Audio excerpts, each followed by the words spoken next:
نحمده ونصلي ونسلم على رسوله الكريم اما بعد فاعوذ بالله من الشيطان الرجيم بسم الله الرحمن الرحيم سبحان الذي اسرى بعبده ليلا من المسجد الحرام الى المسجد الاقصى الذي باركنا حوله لنريه من آياتنا انه هو السميع البصير صدق اللہ العظیم۔ آج ہم نے 13ویں تراویح پڑھی اور اس میں 15واں پارہ ہم نے سنا، اسی سے انشاءاللہ چند آیات کا مختصراً خلاصہ پیش ہوگا۔ سورہ بنی اسرائیل ہے اور اس کو سورہ اسرا بھی کہتے ہیں، اسرا یا اسرا۔ اسرا کا معنی ہوتا ہے رات کے وقت لے کر چلنا۔ اس کی جو پہلی آیت ہے سورہ اسرا کی یا اسرا کی اور سورہ بنی اسرائیل کی، اس میں آقا کریم علیہ الصلوۃ والسلام کی معراج کا تذکرہ ہے کہ پاک ہے وہ ذات جو رات کے وقت جس نے اپنے بندے کو اسرا سیر کرائی یا جو لے کر گیا لیلاً رات کے ایک حصے میں مسجد حرام سے مسجد اقصی۔ تو یہ معراج کے سفر کا جو بیت الحرام سے بیت اللہ سے مسجد حرام سے مسجد اقصی تک کا سفر ہے، اس کو جو ہے وہ اسرا کہتے ہیں، اور آگے بیت المقدس سے لے کر آگے عرش معلیٰ تک اس کو معراج کہتے ہیں، اور بعضوں نے ٹوٹلی مکمل سفر کو ہی معراج کہا۔ باقی معراج جو ہے وہ آقا کریم علیہ الصلوۃ والسلام ہر نبی کی معراج ہوتی ہے، ہر نبی کی معراج ہوتی ہے، اللہ ہر نبی کو معراج کرواتے ہیں، لیکن سب سے قریب ترین جو معراج تھی وہ آقا کریم علیہ السلام کی، ایسی معراج کسی نبی کی نہیں۔ مثال کے طور پر موسیٰ علیہ السلام کو جو اللہ نے طور پہ بلایا ہم کلامی کے لیے، گفتگو کے لیے، وہ موسیٰ علیہ السلام کی معراج تھی، لیکن موسیٰ علیہ السلام کہاں تھے؟ اللہ رب العزت کہاں؟ عرش معلیٰ پہ۔ تو یہ معراج تھی، یعنی کہ معراج اس لمحے کو کہتے ہیں جس وقت نبی اور اللہ کے اتنا قرب جو ہے، قریب قرب ہوتا ہے ان کا آپس میں کہ کسی فرشتے کا بھی نہیں ہوتا۔ جیسے آپ علیہ السلام نے فرمایا لی مع اللہ وقت لا یسعنی فیہ ملک مقرب ولا نبی مرسل، کہ میرے لیے اللہ کے میرا بسا اوقات اتنا قرب ہوتا ہے کہ اس وقت نہ کوئی کسی رسول کا ہوتا ہے نہ کسی مقرب فرشتے کا۔ تو معراج کا مطلب بالکل کلوز ہونا، اسی لیے جو الصلاۃ معراج المومن کہا، یہ بعضوں نے کہا یہ مقولہ ہے، بعض کہتے ہیں حدیث ہے، لیکن راجح یہی ہے کہ یہ قول ہی ہے، حدیث نہیں ہے، کہ نماز جو مومن کی معراج ہے، مومن کی معراج، یعنی کہ جب بندہ سجدہ کرتا ہے تو حدیث پاک میں ہے کہ جو سب سے قریب ترین بندہ اللہ کے ہاتھ ہوتا ہے وہ سجدے کی حالت میں ہوتا ہے۔ تو پھر وہی بات آ گئی کہ سب سے قربت کا لمحہ جو ہوتا ہے وہ معراج ہوتی ہے، اور بندے کی معراج کیا ہے؟ وہ نماز ہے۔ باقی ہمارا اعتقاد ہے کہ یہ جو معراج تھا آقا کریم علیہ السلام کا جسمانی تھا، فزیکلی اللہ نے مسجد حرام سے مسجد اقصی، مسجد اقصی سے پھر آگے 7ویں آسمانوں تک، اور وہاں سے پھر جنت کی سیر، جہنم کی سیر، مختلف طبقات کی سیر، مختلف سزاؤں کے مشاہدے، اور پھر واپسی پہ آئے اور موسیٰ علیہ السلام کو بھی راستے میں دیکھا، انبیاء کی امامت بھی کروائی۔ یہ سارا کا سارا اللہ نے جسمانی طور پر کروایا، منامی نہیں ہے، کوئی ڈریم نہیں تھا، کوئی خواب نہیں تھا، کوئی سوتے ہوئے نہیں تھا۔ اگر سوتے ہوئے ہو تو پھر معجزہ ہی نہیں ہے، پھر تو مجھے آپ کو بھی سوتے ہوئے ہم کہیں سے کہیں پہنچ جاتے ہیں، پھر صبح چارپائی سے بیڈ سے اٹھتے ہیں۔ تو اصل یہ ہے کہ رات کے ایک حصے میں گئے بھی صحیح، آپ واپس بھی تشریف لائے، اور پھر وہاں جب مشرکین نے آپ سے چیزیں پوچھی، آپ نے پھر اللہ کے امر سے وہ چیزیں بھی بتلائیں، وہ سارے کے سارے مشاہدات بھی بتلائے۔ تو بہرکیف یہ اس آیت میں معراج کا تذکرہ ہے۔ آگے اگر چلیں تو والدین، وَقَضَىٰ رَبُّكَ أَلَّا تَعْبُدُوا إِلَّا إِيَّاهُ وَبِالْوَالِدَيْنِ إِحْسَانًا، آپ کا رب حکم دیتا ہے کہ اللہ کی عبادت کرو، اس کے علاوہ کسی کی عبادت نہ کرو، اور والدین کے ساتھ حسن سلوک کرو۔ یہ ایک حکم ہے کہ اللہ کی عبادت کرو، اس کے بعد والدین کا ہی سارا تذکرہ ہے۔ وَبِالْوَالِدَيْنِ إِحْسَانًا إِمَّا يَبْلُغَنَّ عِندَكَ الْكِبَرَ أَوْ أَحَدُهُمَا أَوْ كِلَاهُمَا فَلَا تَقُل لَّهُمَا، کہ والدین اگر بڑھاپے کو پہنچ جائیں، ان میں سے کوئی ایک یا دونوں، تو ان کو پھر اف نہیں کرنا، ان کے ساتھ حسن سلوک کرنا ہے، نرم گفتگو کرنی ہے۔ وَقُل لَّهُمَا قَوْلًا كَرِيمًا وَاخْفِضْ لَهُمَا جَنَاحَ الذُّلِّ مِنَ الرَّحْمَةِ، اور ان کے لیے اپنے پروں کو بچھا دینا ہے۔ عاجزی سے کنایا ہے کہ جس طرح پرندہ نہیں جب اڑنے سے عاجز آ جاتا ہے یا جب وہ بالکل لاچار ہو جاتا ہے تو دونوں پر زمین پر ڈال کے بیٹھ جاتا ہے، تو والدین کے ساتھ ایسا سلوک کرنا ہے۔ اور خاص کر وہ ایج بتلائی کہ جب وہ بوڑھے ہو جائیں، اما یبلغن عندک الکبر، کیونکہ بڑھاپے میں اصل خدمت ہوتی ہے۔ جوانی میں تو ہر اولاد کرتی ہے اپنے باپ کی، کیونکہ باپ کما کے دے رہا ہوتا ہے، کھلا رہا پلا رہا ہوتا ہے وہ یس سر ہوتی ہے، یس پاپا ہوتی ہے، جی پاپا ہوتی ہے. کیوں؟ کیونکہ وہ تو دے رہا ہے. بڑھاپے میں اصل امتحان ہے کہ پاپا اگر ریٹائر ہو گئے ہیں، پاپا اگر اب کام نہیں کرتے، بزنس نہیں کرتے، اب بھلے وہ باپ نہیں کر کے دیا بچوں کو لیکن خود نہیں کرتے، اس سے بھی بڑا چینج آ جاتا ہے، اس سے بھی بڑے رویے مزاج چینج ہو جاتے ہیں. تو اب امتحان ہے کہ تم والدین کے ساتھ اپنی زبان کیسی رکھتے ہو، اپنا بول کیسا رکھتے ہو. تو اس لیے اصل ایج یہ ہوتی ہے کہ جب وہ بڑھاپے کو پہنچ جائے، ادھر اولاد کے رویے میں بھی چینج آ جاتا ہے کہ اس نے سارا کاروبار سنبھال لیا، اب وہ کما رہا ہے تو اس کے اندر تھوڑا سا ایک ایگو آ گیا ہے، اس کے اندر تھوڑا سا وہ بڑا ہو گیا ہے. ادھر والدین کے رویے میں چینج آ گیا بڑھاپے کی وجہ سے، وہ بیچارے تھوڑے چڑچڑے ہو گئے ہیں، ان کا مزاج تھوڑا سا اور ہو گیا ہے، وہ تھوڑی تھوڑی بات پہ تنقید کر دیتے ہیں، ڈانٹ دیتے ہیں. یہ پہلے کی طرح ان کا مزاج ہے، کچھ بھی کہہ دیتے ہیں. اولاد یہ سننا نہیں چاہتی، یہ سننا. تو اب امتحان ہے کہ تم باپ کو اور یہ وہ فلاں نہیں کرنا. بات تو دور کی بات ہے، اپنے ایکسپریشن سے بھی نہیں آپ نے کرنا کہ سر کے ہلا کے، گردن ہلا کے، یا چہرے سے، یہ بھی نہیں کرنا.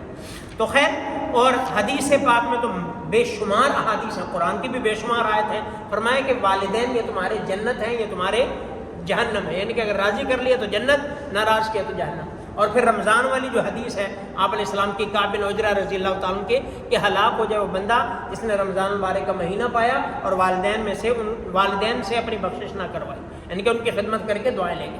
تو اس لیے والدین کا جب وہ یہاں پہ تذکرہ ہے. آگے لا تقتلوا اولادکم، قرآن کریم میں دو قسم کی چیزیں، ایک حکم ہے ایک منع ہے. اسے کہتے ہیں اوامر اور نواہی. بعض حکم ہے کہ یہ کرو، نماز پڑھو، زکوٰۃ دو، روزے رکھو، حسن سلوک کرو والدین کے ساتھ، رشتہ داروں کے ساتھ، بہن بھائیوں کے ساتھ، یتامہ کے ساتھ، مساکین کے ساتھ، پڑوسیوں کے ساتھ. ایک لمبی لسٹ ہے احکامات کی.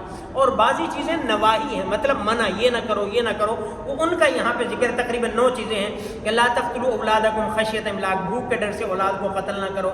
لا تقربوا الزنا، زنا کے قریب نہ جاؤ. لا تقتلوا النفس التي حرم اللہ، کسی معصوم جان کو بے گناہ قتل نہ کرو. لا تقربوا مال الیتیم، یتیم کا مال نہ کھاؤ. اوفوا الکیل، ناپ تول میں پورا کر کے دو. اور لا تقف ما لیس لک بہ علم، لا تمشی فی الارض مرحا، زمین میں اکڑ کر نہ چلو کہ انک لن تخرق الارض ولن تبلغ الجبال طولا، کہ زمین پر بندے کا اکڑ کر چلنا بنتا ہی نہیں ہے. بندے کا اکڑ کر چلنا بنتا ہی نہیں ہے. جس کو اپنے اگلے لمحے کا نہیں پتا، جس کو اپنے اگلے لمحے کا نہیں پتا، اس کو اکڑ کیسی ہے؟ جس کو اپنا نہیں پتا، اپنی زندگی کا نہیں پتا، اپنی صحت کا نہیں پتا، اپنے جو ہے وہ ہوش و حواس کا نہیں پتا، تو وہ اکڑ کیسی ہے؟ تو لا تمشی فی الارض مرحا. تو یہ ان چیزوں سے اللہ رب العزت نے منع فرمایا ہے. آگے سورہ کہف ہے. سورہ کہف کا معنی غار ہے، اور اس میں چونکہ ایک مخصوص لوگوں کا، ایک جماعت کا، گروہ کا چند افراد ہیں، بعضوں نے کہا 6 ہیں، بعضوں نے کہا 7 ہیں، 8واں یہ قرآن کی آیات میں اس کا تذکرہ ہے. تو یہ 7 سے 9 تک کے درمیان 8 تک افراد تھے جنہوں نے ایک دقیانوسی کہہ لیں کہ ایک بادشاہ تھا، وہ نصرانی بادشاہ تھا. وہ جو ہے وہ موحدین، نصرانی ظاہر بات ہے وہ صلیب پرست تھا، تو موحدین کے بڑا خلاف تھا. تو یہ چند نوجوان تھے جو بڑے تنگ تھے کہ کیا کریں، ہمارا تو جینا دوبر کر رکھا ہے. تو انہوں نے مشورہ کیا کہ ہم کہیں چلے جاتے ہیں، نکل جاتے ہیں. یہ غار میں چلے گئے، ایسے جان چھوٹے. اللہ کی شان، جب یہ غار میں گئے اللہ نے ان پر نیند طاری کر دی. وَلَبِثُوا فِي كَهْفِهِمْ 300 سِنِينَ وَازْدَادُوا تِسْعًا، اور یہ غار کے اندر 309 سال تک سوئے رہے. پھر جب ہوش آیا اللہ نے ان کو اٹھایا. انہوں نے کہا چھپتے ہوئے جب بھوک محسوس کی، انہوں نے بھوک محسوس کی کہ چھپتے ہوئے جاؤ. کچھ پیسے تھے ان کی جیب میں کہ پیسے لے جاؤ اور چپکے سے کسی کو پتہ نہ چلے، کھانا لے کے آؤ، ادھر ہی کھانا کھا لیں گے. اب انہیں نہیں پتا ان کے ساتھ سین کیا ہوا ہے. وہ پیسے لے کے گئے ہیں وہاں پہ. جب دکاندار کو دیا، وہ پیسے بھی دیکھے، ان کی شکل بھی دیکھے کہ یہ کون سی کرنسی، کیا ہو رہا ہے کیا نہیں. اب وہ پکڑے گئے ان کی جو ہے وہ.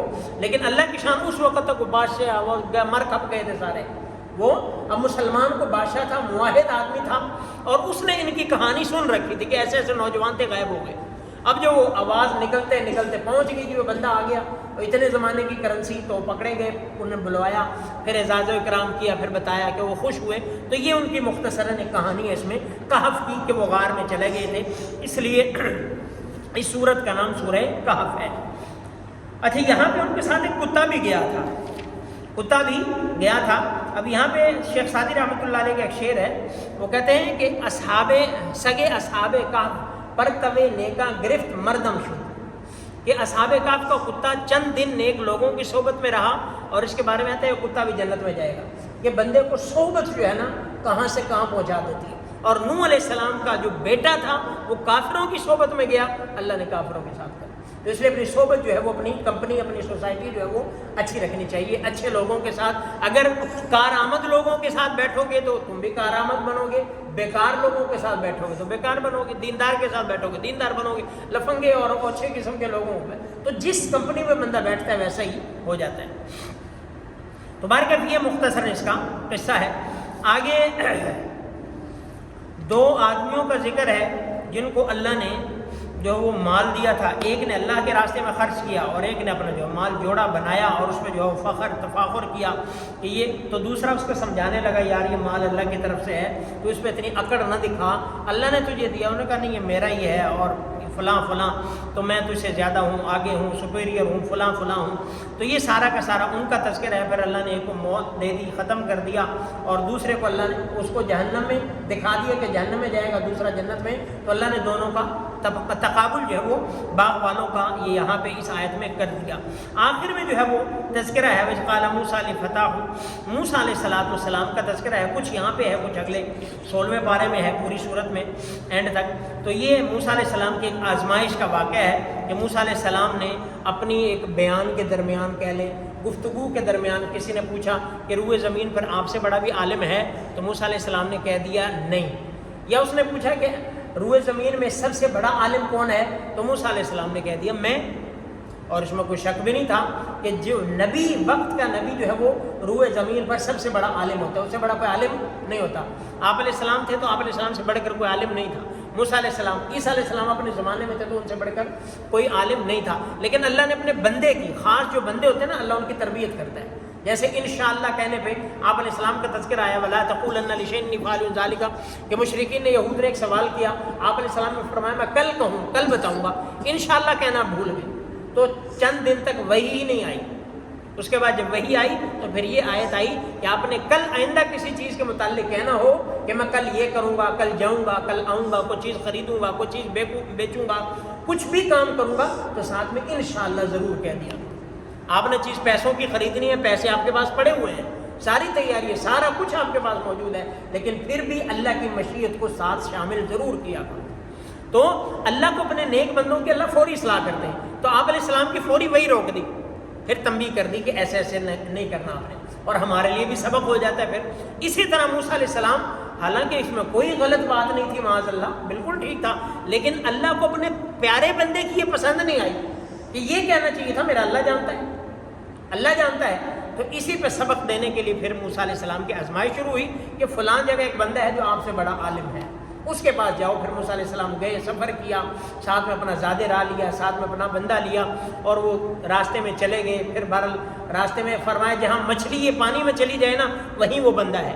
وہ راستے میں ایک جگہ سٹے کیا, انہوں نے پانی میں مچھلی چلی گئی, وہ آرام کر کے آگے چلے گئے, وہ بندہ بتانا بھول گیا. آگے جا کے انہوں نے کہا مچھلی لاؤ کھائیں, انہوں نے کہا وہ تو وہیں پانی میں چلی گئی تھی. پھر دوبارہ گئے وہیں پہ اسی جگہ, پھر دوبارہ ان کو خضر علیہ السلام کو تلاش کیا, ان سے ملاقات کی. انہوں نے پوچھا ہاں جی کیسے آنا ہوا, انہوں نے بتایا جی ایسے ایسے آنا ہوا, ایسے ایسے آنا ہوا. انہوں نے کہا نہیں تو میرے ساتھ نہیں رہ سکتا. انہوں نے کہا نہیں اللہ نے کہا آپ کے ساتھ. انہوں نے کہا تو میرے ساتھ نہیں رہ سکتا, جاؤ. خیر ان کی بات چیت ہوا کہ اس بات پہ طے ہوا کہ میرے ساتھ رہو گے تو میرے سے کوئی کویسچننگ نہیں کرنے, کوئی بات نہیں پوچھنی, میں جو بھی کرتا ہوں آپ نے نہیں پوچھنا.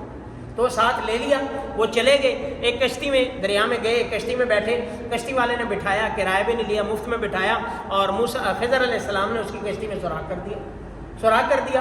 اب وہ موسیٰ علیہ السلام فوراً بول پڑے کہ اس نے مفت میں آپ کو سواری کروائی, پیسے نہیں لیے, آپ کو اتنی رسپیکٹ دی, آپ نے کشتی توڑ دی اس کی. تو پھر خضر علیہ السلام نے, میں نے نہیں کہا تھا میرے ساتھ تو نہیں رہ سکے گا. انہوں نے کہا سوری لا تؤاخذنی بما نسیت, بھول گیا اب نہیں, دوبارہ نہیں ہوگا. انہوں نے کہا چلو ٹھیک ہے, دوبارہ چل پڑے. فانطلقا حتی اذا لقی غلاما فقتلہ, ایک بچہ دیکھا معصوم, اس کو پکڑ دیا, پکڑ کے گردن موڑی اور مار دیا. اب یہ تو اور زیادہ غصہ موسیٰ علیہ السلام کو کہ لقد, کہ آپ نے قتلتا نفسا زکیۃ بغیر نفس, ایک معصوم جان کو آپ نے بغیر کسی وجہ کے مار دیا. لقد جئت شیئا نکرا, یہ تو اب بڑا اوپرا اور بڑا عجیب کام کر دیا آپ نے. اب خضر علیہ السلام نے پھر سختی سے ڈانٹا. وہ آگے آ رہا ہے, اور اگلا واقعہ جو ہے وہاں پہ ہے. اللہ ہمیں عمل کی توفیق. آمین الحمدللہ.